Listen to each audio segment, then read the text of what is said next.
Welcome back, Flash Fanatics. This is Jason Johnson with Love and Media. Today we're going to talk about environmental portraits. This is a recap of workshops I do every month for free for my Facebook group called Flash Fanatics.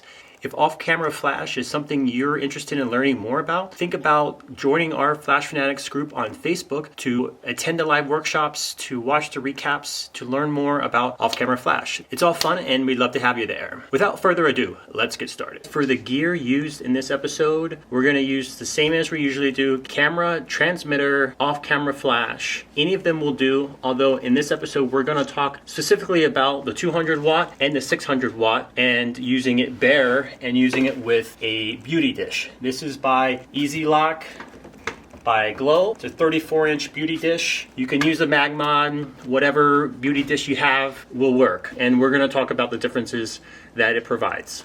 All right, guys, in this workshop, I'm gonna go over 5 different things that I think everyone should think about in order to create a beautiful portrait. Up first, we're going to talk about the direction of light. We're in the environment. We have the option to place our light kind of wherever we want. Where do we place it? Well, we're going to go over different options and we're going to show you what each of those options look like and give you some more idea of when to use one over the other. So we're going to start with straight on. So I have my light. It's going to be directly facing the model. Between the camera and the model, it's going to be slightly above the subject, pointing down just so we get a little bit of shadows right under the nose. This is typically used for beauty shots. If you're doing a portrait of a bride or anyone and we don't want there to be a lot of drama, we really just want to flatter them, this is a great way to do that. And this is what it looks like just with one light.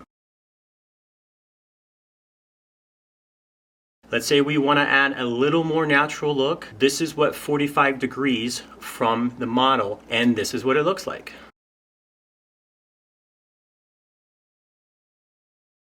This is typically the go-to setup that I use, and as you'll see, it's a very popular setup because it gives a little bit natural look. There's a little bit of shadows on the face. Maybe we want a little more drama. If we place the light at 90 degrees from the subject, again, camera is facing the model just as before. Instead of placing the light forward, instead of placing it 45, we're going to go completely 90. So it's going to be directly to my left or directly to my right is going to be 90 degrees, and this is what it looks like just with one light at 90 degrees.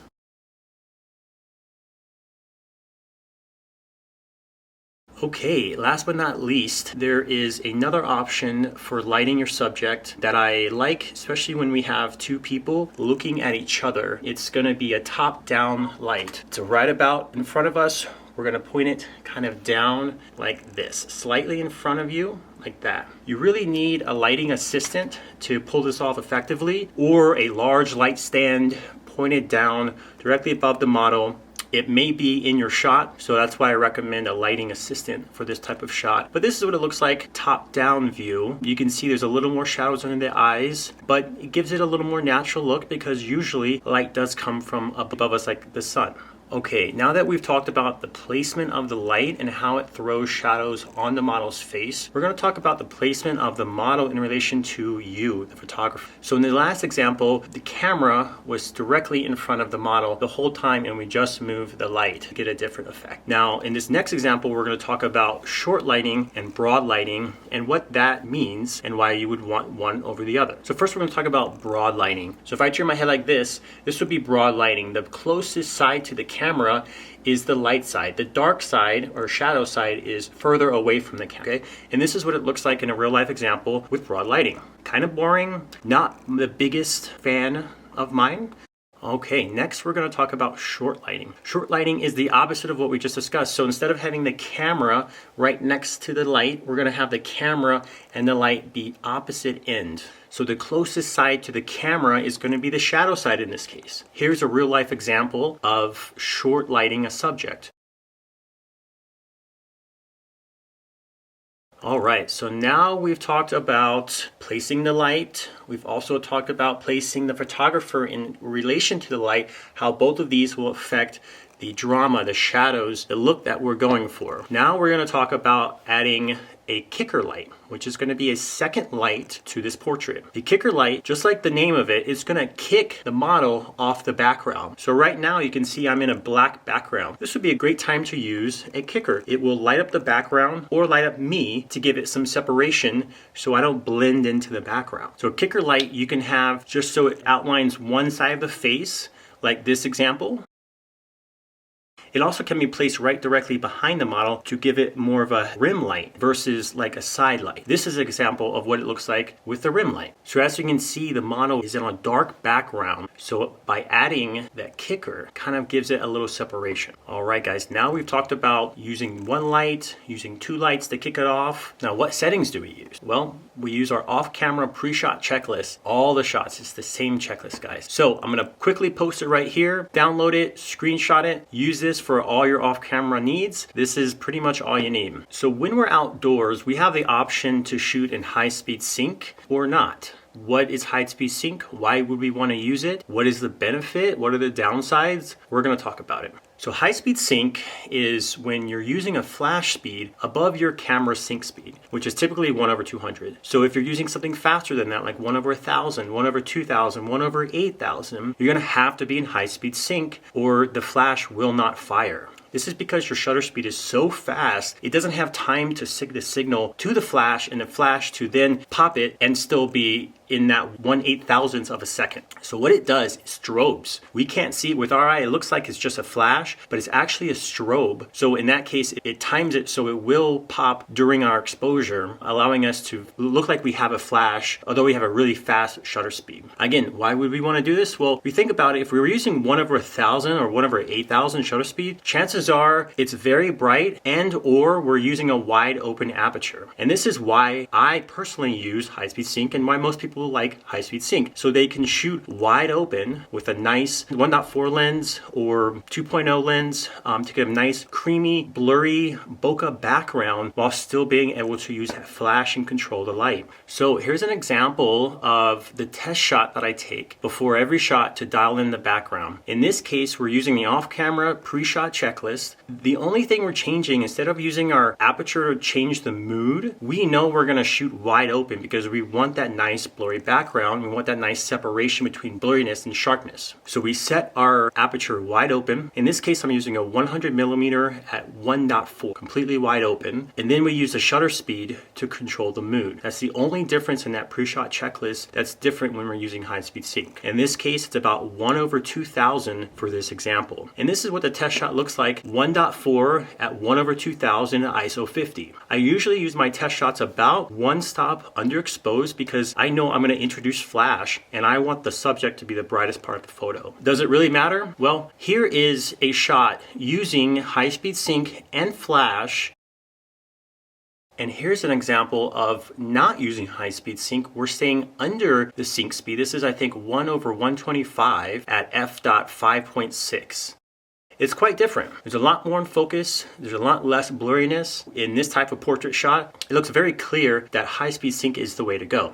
But that does not mean that high-speed sync is the way to go at all times. Most of the time, I'm actually not using high-speed sync. But there are also times when you really want that blurry background, and high-speed sync is the way to go. All right, guys, we've talked about a lot so far. We know shadows, we got second lights, we got kickers, we know what high-speed sync does, we know what non-high-speed sync does. So we're gonna talk about quality of light now in regards to how it affects your portraits. There's a lot of things we could talk about, but I'm really just gonna focus on pretty much one thing, the size of your modifier. This is a mag sphere. It's considered a very small modifier. This is a beauty dish, a 34-inch one. It's considered probably on the larger side. The larger softbox is going to create a softer light. The quality of the light will also be determined on how close the light is to you. The further you take the light away, the effective smaller that light becomes. So just keep that in mind. But for our purposes, the larger the light source, the better is typically all we need to worry about. So that high-speed sync shot is shot with this beauty dish. If you zoom in, you're going to see shadows on her side that is pretty soft. It gradients away. Now this is the same shot using a 200 watt with no modifier, and the only difference you really can look at, if you zoom in, you can see the shadow is a little bit harder, and you can also see in her eye that the pinpoint is a little bit smaller, right? Smaller light source, harder shadow, larger light source, softer shadow. Now I'm going to show you an example of when we're going through and using each one of these 5 steps to create a cool portrait. This is my test shot. I'm looking for a place to put the model. I see a nice concrete area here that I'm thinking about placing the model in order to get this nice cityscape. This is the shot I ended up with, and we're going to just quickly dissect it. As you can see, there's mostly everything in focus, okay? You can tell by that I'm not in high-speed sync. You already know I'm under 1/200. I think I'm about 1/125 for this shot. I also want to use the highest quality light, so I am using my beauty dish, my 34-inch beauty dish, and you can see by the lighting and the placement of my light, it's at a 45-degree angle from the model, and I am across from it, which is, that's right, short lighting the subject, because I want a little drama in this shot. You can see I've also used a kicker light with an orange gel on it to make her stand off the background while also giving a little more color contrast to the complementary blue sky.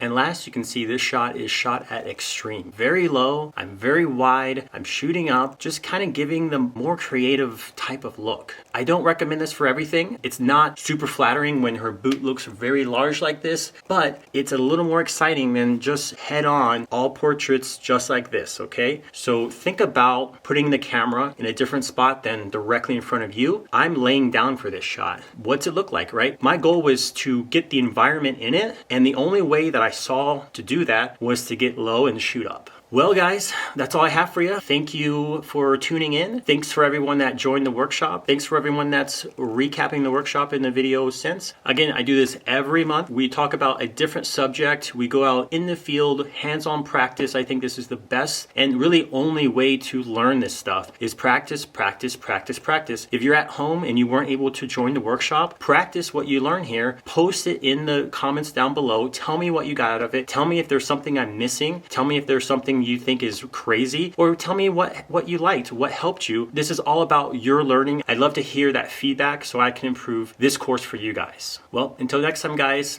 bye.